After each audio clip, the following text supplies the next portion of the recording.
Brought to you by Edgeless Diagnostics. Rajdeep जी, आपने कई सारे मुख्यमंत्रियों के कार्यकाल मध्य प्रदेश में देखे होंगे, चाहे दिग्विजय सिंह हो, उमा भारती हो या फिर कमलनाथ कुछ समय के लिए रहे हो, और शिवराज सिंह चौहान का तो लंबा कार्यकाल है। इनसे जुड़े किस्से कुछ हो तो उस पे आप जरा उसको आप सुना दीजिए। चलते हैं दिग्विजय सिंह की तरफ। पहले दिग्विजय सिंह जब मुख्यमंत्री थे 93 और 2003 के बीच, 2003 का मैं इलेक्शन कवर कर रहा था, उनके साथ मैं 24 घंटे एक प्रोग्राम कर रहा था, फॉलो द लीडर। और प्रॉब्लम यह था कि मध्य प्रदेश में तब सड़कों की स्थिति बहुत ही खराब थी। जहां भी आप जाओ गड्ढे थे, और बहुत ही बड़ा राज्य है तो एक जगह से दूसरी जगह जाने में 150-200 किलोमीटर लगते हैं। तो आखिर जब मैं एक दिन भोपाल पहुंचा तो दिग्विजय सिंह जी से मिला, तो दिग्विजय जी ने कहा क्या है, माहौल क्या है?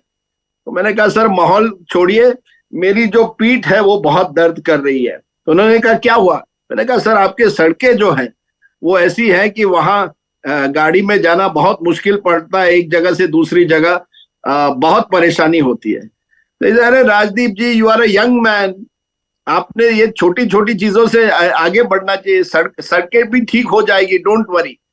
लेकिन आखिर में क्या हुआ कि मेरी पीठ तो वैसे की वैसी रह गई, लेकिन उस सड़क के इशू पर एक बहुत बड़ा इशू उठा उस 2003 के चुनाव में। और मैं समझता वो पहला ऐसा चुनाव होगा जिसमें सड़क के मुद्दे पर सरकार चुनाव हार गई।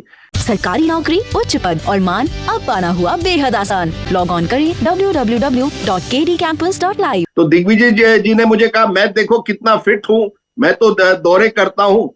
मैंने कहा सर मैं आपकी तरह फिट नहीं हूँ, मेरी जो पीठ है वो तो बिल्कुल आपके रास्तों में कमजोर हो गई है। तो ये थे दिग्विजय सिंह जी। उमा जी तो बड़ी इंटरेस्टिंग पॉलिटिशियन है, और उनका भी उसी दौरान मैं एक प्रोग्राम कर रहा था, उन्हीं के साथ भी 24 घंटे बिता रहा था। और उमा जी खाना बहुत अच्छा बनाती हैं, तो हमने लास्ट सीक्वेंस रात को उनके साथ खाने का किया। उन्होंने खुद किचन में जाकर, रसोई घर में जाकर हमें खाना बनाया, और मैं घर पहुंच गया 12 बजे रात को। वहां जानुमा पैलेस है एक होटल भोपाल में, वहां पहुंच गया। करीब 4:30-5 बजे सुबह मुझे फोन आता है, क्या कर रहे हो? तो मैं तो सोया हुआ था। कौन? तो कहा नहीं उमा जी बात कर रही हूं। तो मैंने कहा नमस्कार दीदी, अभी तो मैं सोया हूं। नहीं उठो, जल्दी चलना है। तो चलना है, मैंने कहा 4:30-5 बजे हो गए, रात को मैं 12 बजे सोया हूं।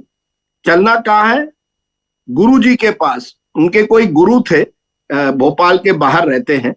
तो वहां उमा जी अपनी गाड़ी में आ गई और मुझे गुरु जी के को मिलाने ले गई 5:30-6 बजे। तो गुरु की दक्षिणा से उन्होंने कहा मैं मुख्यमंत्री बनूंगी और आप देखिएगा जरूर बनूंगी। और हुआ वही, बनी वो मुख्यमंत्री कुछ ही महीनों के लिए। लेकिन ये उमा जी की स्टोरी मुझे याद है कि सुबह 4 बजे या 4:30 बजे फोन करके जगाती है और कहती है गुरु जी की तरफ चलिए।